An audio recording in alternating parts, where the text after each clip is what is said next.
مرحبا بكم متابعي قناة تعرف أكثر. رهف محمد القنون من مواليد 11 مارس عام 2000، تبلغ من العمر 19 عاما. هي فتاة سعودية أثارت قضيتها الرأي العام في السعودية وخارجها بعد هروبها من أهلها المقيمين في الكويت إلى تايلاند بدعوى التعنيف الأسري. ولدت رهف عام 2000 في السعودية، وعاشت وترعرعت هناك حتى سن 19. يشغل والدها منصب حاكم بلدة السليمي في منطقة حائل، ولديها 9 أشقاء. حسب تصريحات رهف فإن أسرتها منعتها من الدراسة في الجامعة التي تريد هي الدراسة فيها، كما حبسها شقيقها بمساعدة من والدتها لشهور، وذلك بعدما قصت شعرها بل تعرضت للإيذاء الجسدي والنفسي، وكانت قاب قوسين أو أدنى من أن يفرض عليها زواج تقليدي بدون رغبتها. تعرضت رهف لتهديدات بالقتل بسبب ارتدادها عن الإسلام. جدير بالذكر هنا أن الردة تعتبر جريمة داخل المملكة العربية السعودية، ويعاقب عليها بالإعدام حسب ما هو منصوص عليه في الشريعة الإسلامية.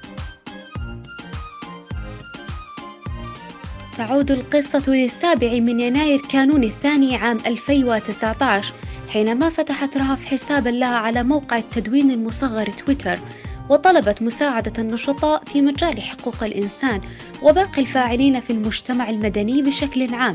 حسب ما نشرته رهف نفسها، فقد رفضت الصعود على متن رحلة جوية منطلقة من العاصمة بانكوك إلى الكويت. هذا الشخص يلحقني طول الوقت عشان ما أطلع من المطار. مرسلتها للخطوط الكويتية والسفارة السعودية اللي تيجي وقت رحلتي اللي هي بعد بكرة بترجعني غصب للكويت. وقامت بتحصين نفسها في غرفة فندق المطار التي كانت تتواجد به، مانعة أيا كان من الدخول إليها. استنجدت رهف بكل الموجودين على موقع التدوين المصغر من أجل إنقاذها، خاصة أنها ارتدت عن الدين الإسلامي، وبالتالي فهي تواجه خطر القتل في حالة ما أعيدت إلى المملكة العربية السعودية.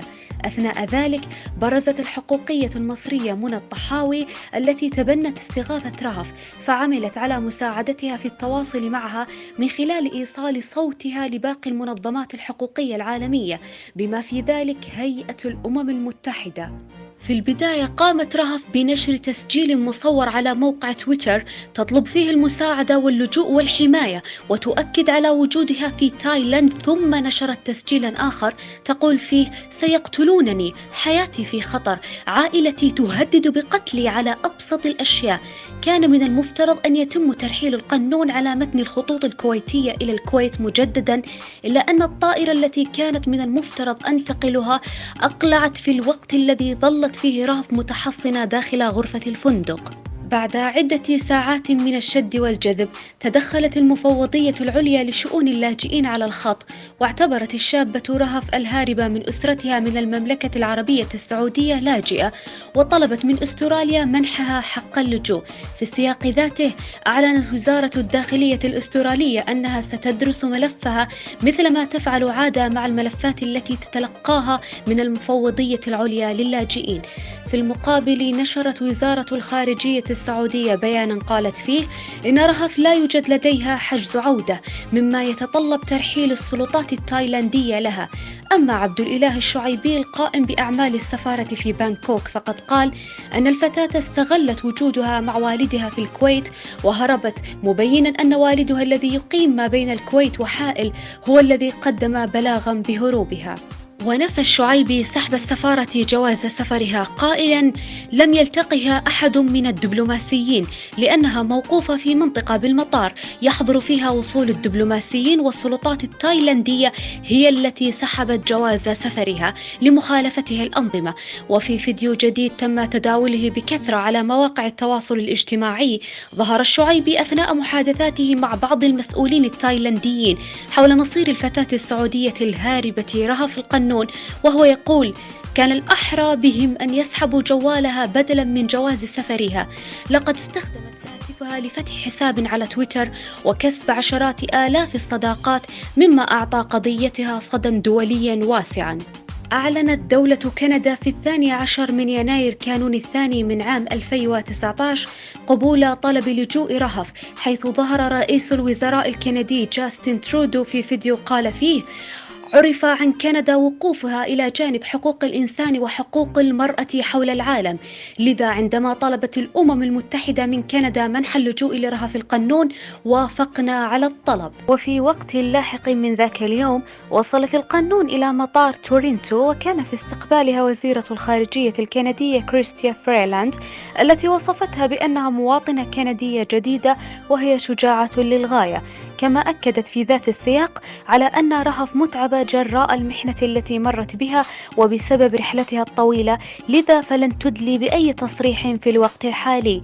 كثير من المحللون يرون أن موقف كندا لم يكن موقف إنسانيا، بل هناك حساب تحاول السلطات الكندية تصفيته مع السعودية. فالرياض قامت بقطع علاقاتها مع كندا قبل أشهر على خلفية تصريحات للسفير الكندي بالرياض عن الأوضاع الداخلية بالبلاد، ما اعتبرته السعودية تدخلا سافرا من الكنديين وقتها، وكان ردهم حازما بطرد السفير، التي كانت لها مشاكل دبلوماسية مع السعودية قبل أشهر، وكانت المملكة قد قطعت علاقاتها بها، لما وصفته الرياض وقتها بالتدخل السافر للسفيرة الكندية بشؤون السعودية. ضجة أخرى أشعلتها المراهقة السعودية الهاربة من بلدها رهف بنشرها صورا لكأس خمر وتناول لحم الخنزير، معلنة أنها وصلت إلى أرض الحرية كما تقول، واحتفل الإعلام الغربي بالصور احتفاء كبيرا. وأعلنت عائلة رهف في بيان لها تبرؤها منها واعتبرتها ابنة عاقة، واتهمتها العائلة بأنها أساءت بسلوكها المشين والخارج عن أعرافنا وقيمنا الإسلامية السمحة إلى سمعة وكرامة الأسرة، وطالبت العائلة بعدم تحميلهم وزر أعمال رهف، وإن شرفاء العائلة أجمعوا على هذه البراءة. أعلنت الإعلامية الكويتية مي العيدان أن والد الشابة السعودية رهف محمد القنون، التي لجأت إلى كندا بعد هروبها من أهلها إلى تايلاند، توفي إثر أزمة قلبية.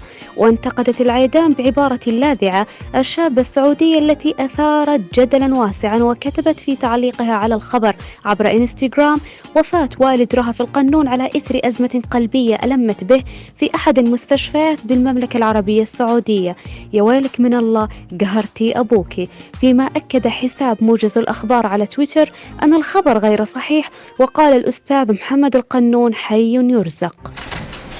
أود أن أبدأ بالتعبير عن شكري لحكومة كندا، تايلاند والUNHCR وكل من ساعد في لعب دور لضمان عثوري على بلد آمن لأعيش فيه. أنا من المحظوظات، وأنا أعلم أن هناك بعض النساء الغير محظوظات اللتين اختفين بعد محاولة هروبهن أو اللتين لم يستطعن فعل أي شيء لتغيير واقعهن. عندما سمعت الأخبار من الUNHCR أن كندا قد اختيرت لتكون بيتي الجديد، فكل التوتر الذي شعرت به خلال الأسبوع الماضي اختفى. لم أكن أعامل باحترام من قبل عائلتي، ولم يسمح لي بأن أكون أنا أو من أريد أن أكون. كما تعلمون في المملكة العربية السعودية هذا هو الحال بالنسبة لجميع النساء السعوديات.